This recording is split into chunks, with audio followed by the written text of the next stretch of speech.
எல்லோருக்கும் வணக்கம். இன்னைக்கு வந்து மார்க்கெட் பார்த்தீங்கன்னா, ஒரு சரியான வாலட்டிலிட்டியான மார்க்கெட்டுங்க. ஆரம்பிக்கும் போதே கிட்டத்தட்ட ஒரு 100 பாயிண்ட் கிட்ட இறங்கி தான் ஆரம்பிச்சுச்சு. அப்புறம் ஒரு 200 பாயிண்ட். ஸோ மார்க்கெட் ஓப்பன் ஆகும்போது அதோட பிரைஸ் என்ன இருந்துச்சு பார்த்தீங்கன்னா, 24,307.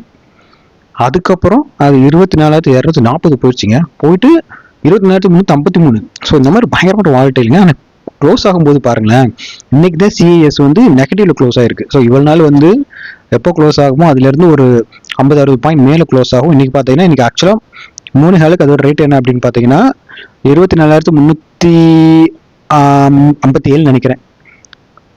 அதுல இருந்து கிட்டத்தட்ட 80 பாயிண்ட் குறைச்சிருக்கு பாருங்க. ஸோ இப்போ அதோட ரேட் என்ன பார்த்தீங்கன்னா 24,287 வந்து நிற்குதுங்க. ஒரு சரியான வாலட்டிலிங்க. பட் ஒரு நல்ல ரெக்கவர் தான் கட்டுச்சுன்னு பார்க்கலாம். அண்ட் இந்த இதை பாருங்களேன் எப்படி போயிட்டு இருக்கு அப்படின்ட்டு. அப்படியே இந்த டாப்ல இருந்து அப்படியே கீழே இறங்கிட்டு இருக்கு, படிப்படியா இறங்கிட்டு இருக்கு. தெரில என்ன, ஏதாவது நியூஸ்க்கு வெயிட் பண்றதா இல்லை எதுக்கு வெயிட் பண்ணுறதுன்னு தெரில. பார்க்கலாம் இது இதுக்கப்புறம் எப்படி பெர்ஃபார்ம் பண்ண போகுது அப்படின்ட்டு. பார்த்தீங்கன்னா இன்னைக்கு வந்து எஃப்ஐஎஸ் விற்றுருக்காங்க 2,535 கோடிக்கு. டிஐ வந்து 5,101 கோடிக்கு அப்படியே டபுள் வாங்கியிருக்காங்க. ஸ்டில் மார்க்கெட் வந்து கீழே தான் வந்திருக்கு. எனக்கு தெரிஞ்சு டிஐ வந்து இந்த லாஸ்ட் ஒரு 2 ஹவர்ஸ்ல வந்து நல்லா வாங்கியிருக்காங்கன்னு எனக்கு தோணுதுங்க. செக்டார் பார்த்தீங்கன்னா மெட்டல் அண்ட் மைனிங் இன்னைக்கு வந்து சூப்பர் 1.1%. And hardware technology -2.65%. பயங்கரமாக அடி விழுந்திருக்கு. அண்ட் டாப் கெயினில் பார்த்தீங்கன்னா இப்கா லேப், ஹிந்துஸ்தான் காப்பர் நல்லா ஏறி இருந்துச்சுங்க. அப்புறம் பிடிசி இந்தியா, அப்புறம் ஜிபிஐஎல், அப்புறம் ஐநாக்ஸ் இண்டெக்ஸ் இதெல்லாம் நல்லாமே ஏறி இருக்கு. ஸோ நெகட்டிவ் பார்த்தீங்கன்னா பெல்ட்ரேஸ் ஏன் குறைஞ்சிருக்கு தெரியல, நல்ல ரிசல்ட் தான் கொடுத்துருந்தாங்க. அப்புறம் என்எஸ்எல், என்ஐபிஎல், அப்புறம் வந்து சிபி பிளஸ், அப்புறம் ஜம்மு அண்ட் காஷ்மீர் பேங்க் இதெல்லாமே வந்து டாப் லூசர்ல இருக்குங்க. சில இன்ட்ரெஸ்டிங்கான நியூஸ் இருக்குங்க, ஒன் பை ஒன்னா பார்ப்போம். ஃபர்ஸ்ட் நியூஸ் வந்து என்ன பண்ணலாம், ஸ்விக்கி வந்து என்ன பண்றாங்க, குரு அப்படின்னு ஒரு ஏ பார்ட்னர் வந்து இன்ட்ரடியூஸ் பண்றாங்க. இது வந்து யாருன்னா ரெஸ்டாரண்ட்ஸ்க்குங்க. ஸோ 24/7 இது ஒர்க் ஆகும் சொல்றாங்க. 720 சிட்டிக்கு மேல சுமார் 2.7 lakhs ரெஸ்டாரண்ட்டுக்கு இது கிடைக்கும்னு சொல்லியிருக்காங்க. 20க்கு மேற்பட்ட ரீஜன் லாங்குவேஜ் வர ஆதரிக்கும் சொல்றாங்க. ஸோ இது என்ன பண்ணும் அப்படின்னு சொல்றாங்க, ஓனர்ஸ்க்கு வந்து ஒரு கான்வர்சேஷன் இன்டர்ஃபேஸா இருக்கு. சேல்ஸ் எப்படி இருக்கு, ஆர்டர் எப்படி இருக்கு, ஆவரேஜ் ஆர்டர் வேல்யூ அப்படிங்கிறத நீங்க வந்து கண்காணிக்கலாம். அது கரண்ட் மார்க்கெட் வேல்யூ எப்படி இருக்கு, ஆர்டரோட இதுல என்ன மாதிரி குறைவா இருக்கு, எங்க அதிகமா இருக்கு, இந்த மாதிரி டேட்டாவை நீங்க வாங்கிக்கலாம். அப்புறம் pay out summaries, tax report, pay out answer எல்லாமே நீங்கள் வாங்கலாங்க. ஸோ அப்புறம் மெனுவில் வந்து ஐட்டம் சேர்க்கலாம், அப்புறம் டிஸ்கிரிப்ஷன் உருவாக்கலாம், டாப் செல்லிங் ஐட்டம் வந்து நீங்கள் கண்டுபிடிக்கலாம். ஸோ இந்த மாதிரி இதுக்கு எல்லாமே இந்த ஏஐ குரு அப்படிங்கிறது வந்து உங்களுக்கு ஹெல்ப் பண்ணும் அப்படின்னு வந்து சொல்கிறாங்க. டேட்டா பேஸ் வந்து கிராஸ் செல்லிங் உருவாகும். ஸோ டேட்டா வச்சு நீங்கள் என்னென்ன ப்ராடக்ட் விற்கலாம், என்னென்ன ப்ராடக்ட் விற்க வேணாம் அப்படின்னு உங்களுக்கு நல்லா ஈஸியாக தெரிஞ்சிருங்க. ஸோ இது வந்து கிட்டத்தட்ட ஒரு ஆப்பரேஷன் லேயராகவே உங்களுக்கு இருக்கும் அப்படின்னு வந்து அவங்க எக்ஸ்பெக்ட் பண்ணுறாங்க. ஸோ இதெல்லாம் கேட்கறதுக்கு நல்லா தான் இருக்குது. பட் இதெல்லாம் உடனே வந்து அவங்க கம்பெனிக்கு வந்து பெனிஃபிட்டாக மாறுமா அப்படின்னு தான் நம்ம பொறுத்து வந்து பார்க்கணும். ரெஸ்டாரண்ட் ரிட்டன்ஷன் மட்டும் அவங்க வந்து இதை வந்து எவ்வளவு எப்படி யூஸ் பண்றாங்க அப்படின்னு டீட்டெயில் வந்து பார்க்கணுங்க. இதனால உங்களோட அட்வர்டைஸ்மெண்ட் ரெவன்யூ க்ரோ ஆகுமான்னு பார்க்கணும். அப்புறம் வந்து ஆர்டர்ஸ் பெர் ரெஸ்டாரண்ட் இந்த ஏ வந்ததுக்கு அப்புறம் எப்படி இன்க்ரீஸ் ஆகுது, இதெல்லாம் பார்த்தா தான் நமக்கு இந்த கம்பெனி இந்த ஏக்கு அப்புறம் இது வந்து இம்ப்ரூவ் ஆகுதா இல்லை இம்ப்ரூவ் ஆகலையா அப்படின்னு நமக்கு புரிஞ்சுக்க முடியுங்க. பட் நம்ம இதை இவ்வளோ டீட்டெயிலாக பேசுறோம் அப்படின்னா, ஸ்விக்கி வந்து ஒரு அக்ரெசிவான மோட்டோ எடுத்துட்டு இருக்காங்க. ஜொமேட்டோ வந்து ஒரு அதாவது எட்டர்னல் வந்து ஒரு பயங்கரமான இடத்த பிடிச்சிட்டாங்க. அந்த இடத்த இவங்க பிடிக்கல, இவங்க தான் நம்பர் 1ல இருக்காங்க. ஸோ அந்த இடத்த இவங்க பிடிக்கணும்ட்டு டிஃப்ரெண்ட் நிறைய ட்ரை பண்ணிட்டு இருக்காங்க. நம்மளால பார்க்க முடியுது. மேபி அவங்க ஒரு இதாவது சக்ஸஸ் பண்ணி மேபி அந்த இடத்த அவங்க பிடிக்கலாம். ஸோ அதுக்கு தான் நிறைய விஷயங்கள் ட்ரை பண்றாங்க. அதை நம்ம நிறைய விஷயங்கள் பார்த்துட்டே இருக்கோம். அதில் ஒன் ஆஃப் த விஷயம் தாங்க இது. ஸோ இது அவங்களுக்கு கை கொடுக்குமா என்னன்னு பொறுத்து தான் பார்க்கணும். நம்ம க்ளோஸாக ஸ்விக்கி மானிட்டர் பண்ணிட்டே தாங்க இருக்கோம். ஏதாவது ஒரு இடத்துல அவங்களுக்கு ஒரு சின்ன பிரேக் பாயிண்ட் கிடைச்சா பயங்கரமாக பிக்கப் பண்ணி மேலே வருவாங்க நான் நினைக்கிறேன். நெக்ஸ்ட் ஸ்கை கோல்டு அப்படிங்கிற கம்பெனிங்க, இது ஒரு சூப்பர் கம்பெனிங்க. ஆக்சுவலி இவங்க பார்த்தீங்கன்னா ஒரு எஸ்எம்இல இருந்தாங்க, அப்புறம் மெயின் போர்டுக்கு வந்தாங்க. இப்போ மெயின் போர்டுல இருந்து என்ன பண்ணிட்டாங்கன்னா எம்சிஐ இன்க்ளூஷனா போயிருக்காங்க. அதாவது இந்த கம்பெனி வந்து நீங்க வந்து MC India domestic small cap index வந்து சேர்த்துட்டாங்க இந்த கம்பெனியை. ஸோ நீங்க இனிமேல் ஸ்மால் கேப்ல இண்டெக்ஸ்ல வந்து இன்வெஸ்ட் பண்ணீங்கன்னா இந்த கம்பெனிக்கு அதோட அமௌண்ட் வருங்க. இது ஒரு மிகப்பெரிய பாசிட்டிவ் இந்த கம்பெனி நான் பாக்குறேன். இந்த கம்பெனி ஒரு படிப்படியாக ஒரு நல்ல வளர்ச்சி கொடுத்துட்டு இருக்குங்க. கைக்குள்ள போதே ஒரு பி2பி கம்பெனிங்க. நீங்க பேச இவங்க ஃப்ரண்ட் எண்ட்ல பார்க்க முடியாது. இந்த கல்யாண் ஜுவல்லரி, ஜோய் ஆல்காஸ் இந்த மாதிரி பெரிய பெரிய நிறுவனங்களுக்கு பேக் எண்ட் நகை செஞ்சு கொடுக்குற ஒரு மிகப்பெரிய கம்பெனி தான் இது. ஸோ இனிமேல் வந்து பாத்தீங்கன்னா இந்த இன்ஸ்டியூஷன் விசிபிலிட்டி உங்களுக்கு அதிகமா இருக்கும். ஸோ இன்ஸ்டியூஷன் இவங்களை வந்து வாங்கலாம். ஸோ இண்டெக்ஸ் ஃபண்டை வாங்கும்போது இது இவங்களே நீங்க வாங்குவாங்க. அது ட்ரேடிங் லிக்விடிட்டி வந்து அதிகரிக்குங்க. ஸோ இனிமேல் நீங்க வந்து இதை ஈஸியா வாங்கி விற்கலாங்க. அப்புறம் வந்து ரிசர்ச் கவரேஜ் வந்து அதிகம் கிடைக்கும். ஸோ இண்டெக்ஸ் ஃபண்ட்ல வந்தாலே நிறைய பேர் இந்த கம்பெனி பத்தி ரிசர்ச் பண்ணுவாங்க. ஸோ அதோட ரிப்போர்ட் நமக்கு கிடைச்சிச்சுன்னா இந்த கம்பெனி பத்தி இன்னும் நிறைய தெரிஞ்சுக்கலாம். பட் இது மட்டும் இந்த கம்பெனிக்கு வந்து ஒரு பிசினஸ் உருவாக்கி கொடுத்துறாரு, ஒரு growth கொடுத்துறாரு. பட் இந்த கம்பெனி பத்தி நம்ம தெரிஞ்சுக்கலாம். பட் நிறைய இன்ஃப்ளோ வரும் இந்த கம்பெனில, அதை நம்ம புரிஞ்சுக்க முடியுதுங்க. ஸோ இவங்களோட பிசினஸ் மாடல் பார்த்தீங்கன்னா light weight jewellery, value added jewellery, அப்புறம் organic retail customer base, asset light manufacture மாடலுங்க. இது எல்லாத்தையுமே இவங்க வச்சிருக்காங்க. ஸோ இதுதான் எங்களுக்கு ஒரு மிகப்பெரிய ஒரு பலமா இருக்குங்க. அண்ட் இவங்க வந்து பார்த்தீங்கன்னா அசெட் லைட் மாடல் தான் வச்சிருக்காங்க. ஸோ பெரிய ஃபிக்ஸ்ட் கேபிட்டல் இன்வெஸ்ட்மெண்ட் இல்லாம கெப்பாசிட்டி ஸ்கேல வந்து இவங்களால பயங்கரம் பண்ண முடிஞ்சுங்க. அண்ட் இவங்க வந்து வாக் த டாக்கா இருந்திருக்காங்க. இவங்க சொன்னதெல்லாம் செஞ்சிருக்காங்க. அப்படிப்பட்ட சூப்பர் கம்பெனிங்க. இந்த குவார்டர் தான் அவங்க என்ன பண்ணிட்டாங்கன்னா அவங்க ஆப்ரேட்டிங் ஃப்ளோ கேஷ் ஃப்ளோ வந்து பாசிட்டிவாக மாற்றிருக்காங்க. இது மிகப்பெரிய பாசிட்டிவ் இந்த கம்பெனி பொறுத்த வரைக்கும். ஸோ இந்த கேஷ் ஃப்ளோ பாசிட்டிவ் வந்து அடுத்த குவார்டர்லி தொடர்பாக நம்ம பார்க்கணுங்க. அண்ட் இது தொடர்ச்சி இந்த கம்பெனி வந்து நல்லா பயங்கரமாக வரும். ஸோ முக்கியமாக நான் பார்க்குறது எம்எஸ் இண்டெக்ஸ்ல வந்து இவங்களை ஆட் பண்ணி ஒரு மிகப்பெரிய விஷயம். இது மிகப்பெரிய பாசிட்டிவ் அந்த கம்பெனிக்கு இருக்கும் தான் நான் பார்க்குறேன். இதே மாதிரி இன்னொரு கம்பெனி இப்போ ஐபி வரப்போது சங்கேஷ் ஜுவல்லரி அப்படிங்கிறது ஆல்ரெடி அது எல்லாமே ரெடியாக இருக்குது. சீக்கிரமே இன்னைக்கு நாளைக்கு அது வந்து போஸ்ட் பண்ணுறேன். கொஞ்சம் இன்ட்ரெஸ்டிங்கான கம்பெனி தாங்க அதுவும். எக்கனாமிக் டைம்ல வந்து ஒரு 5 ஸ்டாக் வந்து பிக் பண்ணியிருக்காங்க. ஸோ அது வந்து பாசிட்டிவாக இருக்கும் அப்படின்னு சொல்லியிருக்காங்க. ஸோ அது என்னென்ன கம்பெனினா Mahindra, HDB finance service, Muthoot finance, JSW cement, அப்புறம் என்டிபிசி கிரீன் எனர்ஜி சொல்லியிருக்காங்க. ஸோ இது என்னென்ன வரும் அப்படின்னு நம்ம வந்து பார்த்துக்கலாம். ஃபர்ஸ்ட் எம்என்எம் வந்து பிஸ்னஸ் வந்து ஆட்டோ அண்ட் ஃபார்ம் எக்யூப்மெண்ட் பண்ணுற நிறுவனம் தான் எம்என்எம் அப்படிங்கிறது. அது மட்டும் இல்லாமல் இவி, டிராக்டர், கமர்ஷியல் வெஹிக்கிள், அப்புறம் வெஹிக்கிள் ஃபினான்ஸ் இது எல்லாத்துமே வந்து பெரிய ஆளாங்கிறாங்க. ஸோ பிரைஸ் மூவ்மெண்ட் வந்து பயங்கரமா இம்ப்ரூவ் ஆகிட்டு இருக்கு. நிறைய சென்டிமெண்ட் பாசிட்டிவா இருக்காங்க. ஸோ எங்களோட பாசிட்டிவ் என்னன்னு பார்த்தீங்கன்னா பல பிசினஸ் இன்ஜின் இருக்குங்க. அண்ட் ரிஸ்க் பார்த்தீங்கன்னா ஆட்டோ வந்து சைக்கிளிக்கல், ரூரல் டிமாண்டு, வேல்யூவேஷன் இது எல்லாமே வந்து ரிஸ்காக தான் இருக்கு. ஸோ நெக்ஸ்ட் இவங்க சொல்றது ஹெச்டிபி ஃபினான்ஸ் சர்வீஸ். இவங்க வந்து ஹெச்டிஎஃப்சியோட என்பிஎஃப்சி கம்பெனிங்க. இவங்களோட ஏர்னிங் ஸ்கோர் இம்ப்ரூவ் ஆக சான்ஸ் இருக்கு அப்படின்னு சொல்றாங்க. இவங்க வந்து ரீசெண்டாக தான் ஐபி வந்து பெருசாக பர்ஃபார்ம் பண்ணலைங்க இந்த கம்பெனி. பட் இவங்களுக்கு வந்து பெருசாக எங்க பாசிட்டிவ்னு சொல்றது டைவர்ஸ்ஃபைட் ரீட்டைல் லெண்டிங் வச்சிருக்காங்க. அப்புறம் ஹெச்டிஎஃப்சியோட எக்கோ சிஸ்டம் இருக்கு. அண்ட் நெகட்டிவ் பார்த்தீங்கன்னா கிரெடிட் காஸ்ட் வந்து நெகட்டிவ்ங்க. ஆர்பிஐ ரூல்ஸ் அவங்கள வந்து ஃப்ரீயாக செயல்பட விடாது.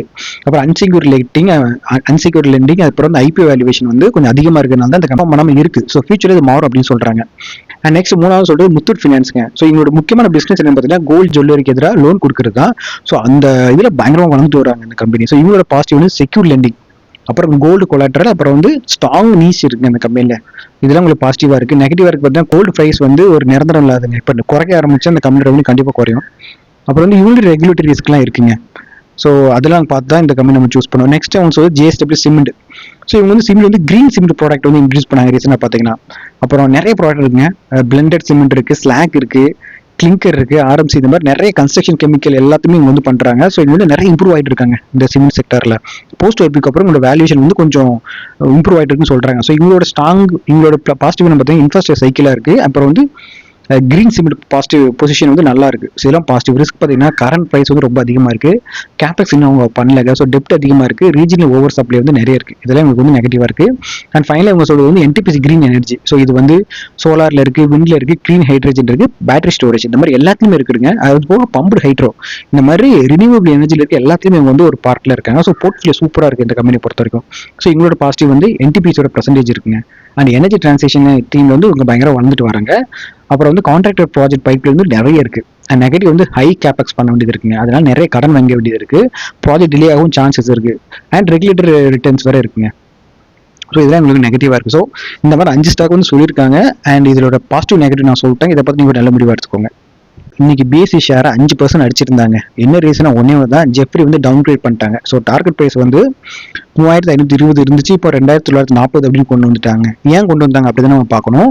எப்பவுமே ஒரு ப்ரோக்கேஜ் வந்து டார்கெட் வந்து மாற்றும் போதோ இன்க்ரீஸ் பண்ணும்போது குறைக்கும் போது என்ன ரீசன் நம்ம புரிஞ்சுக்கிட்டோம் அப்படின்னா ஃபியூச்சர்ல அந்த ரீசனை வந்து நம்ம மானிட்டர் பண்ணும்போது நம்ம வாங்குறதுக்கோ விற்கிறதுக்கோ நம்ம ஒரு கைட்லைனா இருக்கும். ஸோ அதை நம்ம பார்க்க போறோம். ஃபர்ஸ்ட் வந்து என்ன சொல்றாங்க, ப்ரொப்ரைட்டரி ட்ரேட்ஸ் தான் ரொம்ப இருக்கு அப்படின்னு சொல்றாங்க. ஸோ ப்ரொப்ரைட்டரி ட்ரேட் அப்படின்னா என்ன, நேஷனல் ஆப்ஷன் நேஷனல் ஆப்ஷன் சொல்லுங்க. ஸோ இன்சைட் இந்தியாவில் பண்ற ஒரு ஆப்ஷனுங்க.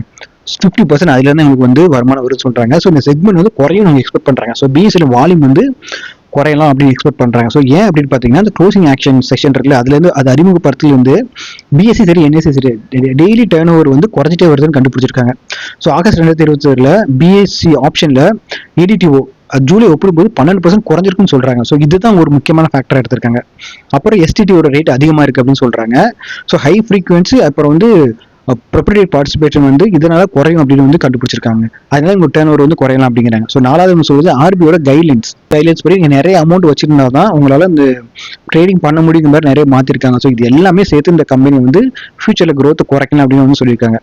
ஸோ பொதுவாக பிஎஸ்சி வந்து ஒரு லாங் டேர்ம் பாசிட்டிவ் ஃபேக்டர் தான் இருக்கு. ஸோ ஏன்னா ஈக்விட்டியில் இருக்கு, mutual fund and capital market வந்து அதிகரிக்க எங்களுக்கு வருமானம் அதிகரிக்கும்னா ஐபிஓ லிஸ்டிங்கு பிசினஸ் டேட்டா இதனால இவங்களோட வருமானம் அதிகரிக்குங்க. அண்ட் என்எஸ்சி மார்க்கெட் ஷேர் வந்து என்எஸ்சி லிஸ்ட் ஆனதுக்கு அப்புறம் இவங்களோட ரேட் ஏறதுக்கும் சான்சஸ் இருக்கு. இந்த மாதிரி நிறைய பாசிட்டிவ் இருந்தாலும் ஃபியூச்சர்ல இப்போ நம்ம கவர்மெண்ட் எடுக்கிற நிறைய விஷயங்கள் வந்து இவங்களுக்கு அகேன்ஸ்டா இருக்கிற மாதிரி இருக்கிறதுனால அவங்க வந்து டவுன் கிரேட் பண்ணியிருக்காங்க. அதனால தான் கீழே வந்திருக்கு. இது ஆப்பர்ச்சுனிட்டி அப்படின்னா நமக்கு தெரியல, பட் பொறுத்து தான் பார்க்கணும். என்னோட போர்ட்ஃபோலியோ இருக்க ஒரு கம்பெனி தாங்க ஜாகில். இன்னைக்கு 20% கீழேங்க, 52 வீக் லோக்க தொட்டுருச்சுங்க. 52 லோ வந்து ஹிட் ஆயிருக்கு. 160.45 ப்ரைஸ்ல வந்து இருக்குங்க. உங்களோட ஏன் முக்கியமான காரணம் ரிசல்ட்டுங்க.